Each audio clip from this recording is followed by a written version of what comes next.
morning. Today is a day unlike any other, because we are at the Taj. We see it, we feel it, and we know it. Ostensibly built of marble, a structure in the theoretical sense, but it completely breaks down our emotions and finds within us that soul-scorching spot that we seldom feel. This is magic, and I am honored to be here today. It is in a profound moment that the animate and inanimate meet. Amid the sounds, there is a silence in which they whisper, often speak. They seek to be more, to not simply exist.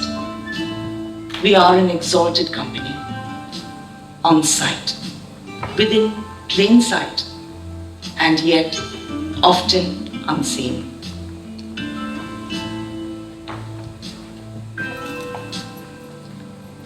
Hira, the name of my grandmother, and she passed a few years ago. This is a project that has a life of its very own. My grandmother was a lady of grit and gumption, and if you think my mother is spirited, you should have met my grandmother. A few years ago, my mother decided then to take down the house and redevelop it. It's a work in progress. But for me, as a personal project, it dismantles and dissolves entirely everything that I believe I've ever known. Oftentimes, and this is self-discovery, personal evolution, you've learned, your culture, your school, your friends, your family, they've made you, they've constructed you into this person. And the fullness can be overwhelming, limiting even. It's in this project when I enter and I feel, even more than I can see, that I want to feel empty. I want to believe that anything is possible, that I can redefine and relearn. I put the rules down and I start again.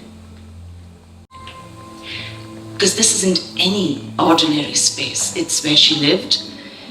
It's where she passed on. It's where she planted seeds that are now big trees. It's where she cooked meals that could be smelled from the end of the road. It's where I learned everything I know.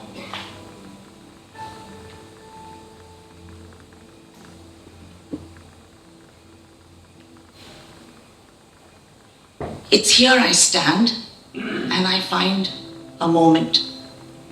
I am seen almost more than I see. I look at the person on the scaffold whose name I should know, and I watch him precariously balance as he's plastering the outside, carrying the burden of my dreams. I look around and I find material that's lying there, almost spiritual in quality. It was Louis Kahn who said that he speaks to his materials when he says, "Brick, what do you want to be?" And the brick will say, "I want to be an arch." And he will say, "No, brick, it is expensive to make an arch. What else can I do with you?" And the brick will say, "But it's an arch I want to be." And they will have a discussion about what that brick can be in its most splendid form. It's here that the modest is transformed into the lofty, where in an I section, a pulley, a scaffold, to me has an animated quality where it's calling out to me and saying, "Don't you think there's more than I can be?"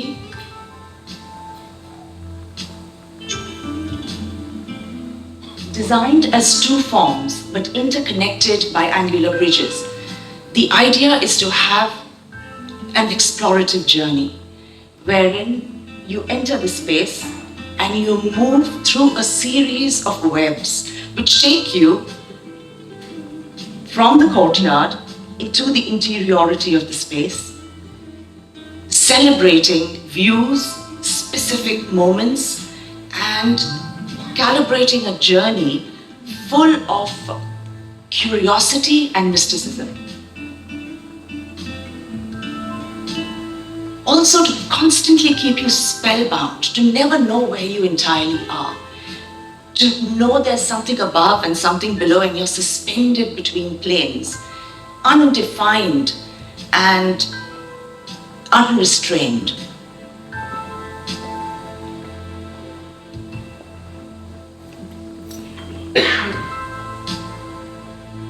The two forms, the left and the right, and then bold angular lines on different planes that take you from one form to the other, allow you to climb the staircase, take you back, push you towards the edges, the absolute extremities of the two forms, climb, go to the other side. They don't decimate in the center. They actually take you all the way through, where you climb up, move to the other end. So the push and pull, the tug, the constant movement is part of where you are. There are times where I vanish into the space and I'm constantly wondering on which particular floor I might be. That is the intrigue of the space.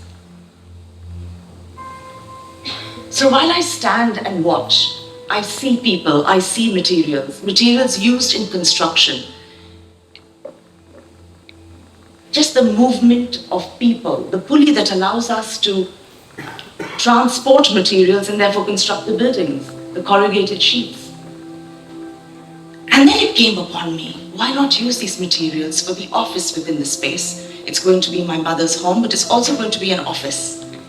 And just to create a sense of kinetic energy, why not have a conference space which, when closed, almost looks like scaffolds with sheet, with a very beautiful blurry experience that you can see, the mesh which allows you to look down and above, and then introduce the pulley system. I spoke to an engineer who says that with just one turn of the pulley mounted on the floor, this entire space, which has an amazing view, both of the architecture and the gardens beyond, will then open up. So that one experience can be heightened and expanded to be a lot more with just one movement of the pulley. While the pulleys, in fact, are displayed in a way that makes them feel like the construction is now part of the space and embraced and elevated.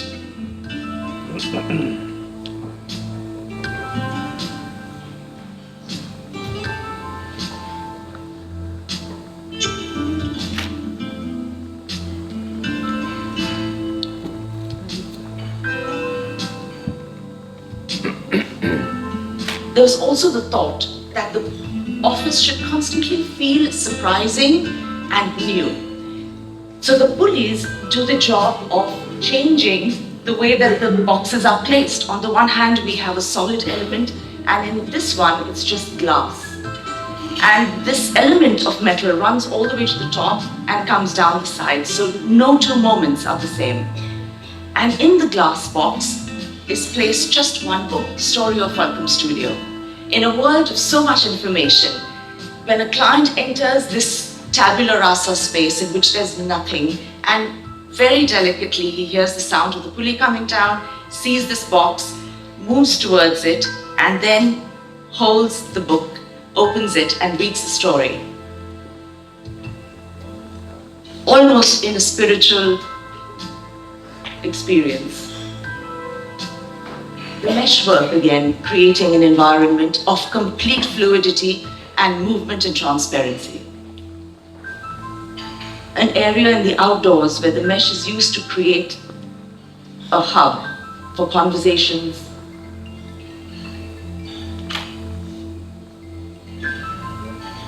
Just the shadow, the light, the visibility vertically.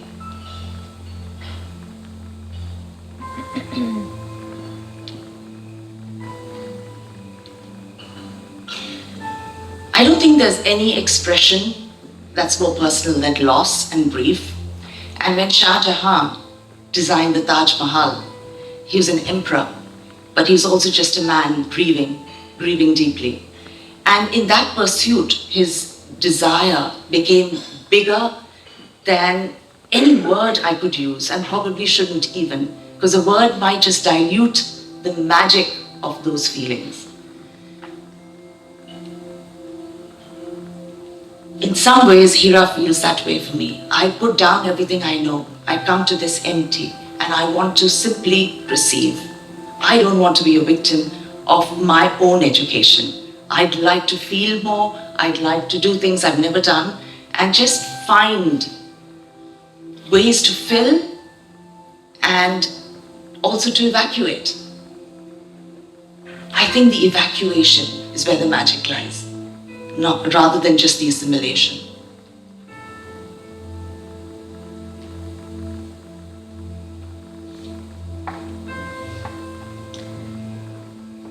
Another project in which the exuberance of an era past has yet again claimed me. I trace the lines, the ones on paper, but mostly those that suspend me between then, now, and what could be. A project I designed at the very early stage of my career, 18 years ago, which comes back to me in a different form. The client has sold the home, there's a new client, and they come back and say, for such an eccentric project, you're the only one who could respect it enough to now expand it to fulfill our needs. As I walk through this home, I see fragments of myself, or maybe myself, scattered everywhere. Because am I the same person now as I was then? I drew these extremely unusual lines on paper and felt in my pulse that that was the right thing to do then. And now I see myself as that person and beyond. Sankalp. I drew a curve, I drew a couple of diagonal lines, and I thought, this is what I want to do. It was audacious, and the client enjoyed the idea, and then it got built. I revisit today Sankalp.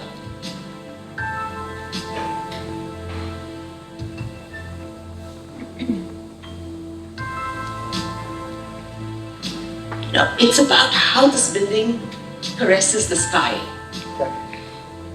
It's a building you look at and see the relationship it has with the big beyond.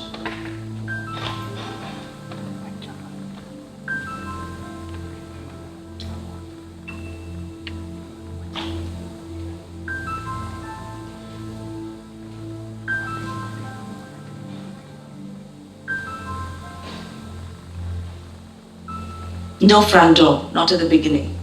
A long, angular pathway which takes you mysteriously into the space, makes you understand and explore the depth, and then you might see the door if you look hard enough.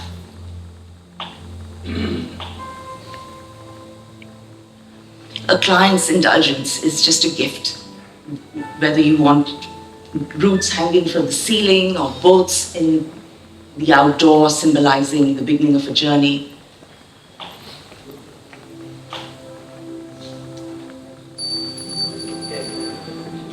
Starts with a curve, moves into the evolution where more curves are added and two volumes are created, the grey volumes which contain the spaces, and morphs from just the beginning into something entirely respectful of it. The mother curve still exists, but then there are families added on which then create a new layer of exuberance, interfacing me with a project that is very dear to my heart, because everything first in life usually is. The angles interface with the curves. Unusual geometries paired together, juxtaposed. Why contain one geometry from the other and separate them? Put them together and see what happens. Certainly not for the faint-hearted, and I was not back then. Hopefully not anymore either. The parent curve in grey, the ochre curves, which merge with that, the angular lines, a melange of geometry, of saying that everything should be possible, and fearlessness, a gift of youth which I'm confronted with and continue to propel into the future.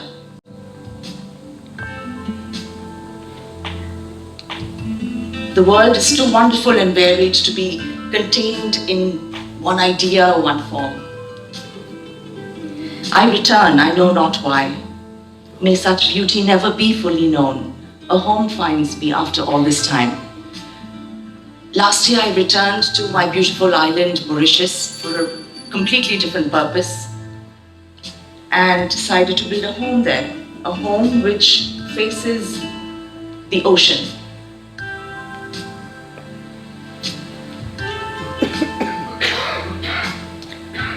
The volumes are created as vessels to capture, like lenses to suck in all that beauty and take it in and maximize the concentrated effect of that magic.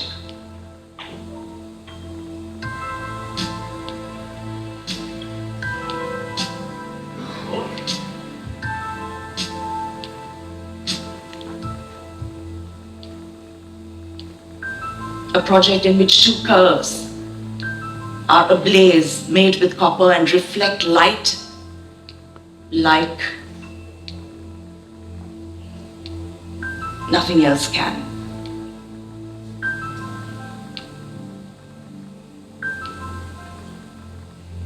Creating two sculptures reflective again in a corporate office, the reception being that table, but then just creating two works of art and having the viewer come in and not see a reception desk, but wonder, because there is more than meets the eye.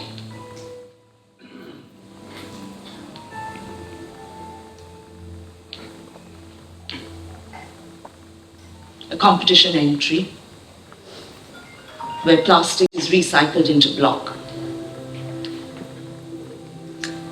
And then, on site, within plain sight, but mostly unseen, the people who are here standing with me, but I stand in their stead as they wear invisible coats. Courage has a name. Courage really does have a name, but it remains nameless and mostly faceless.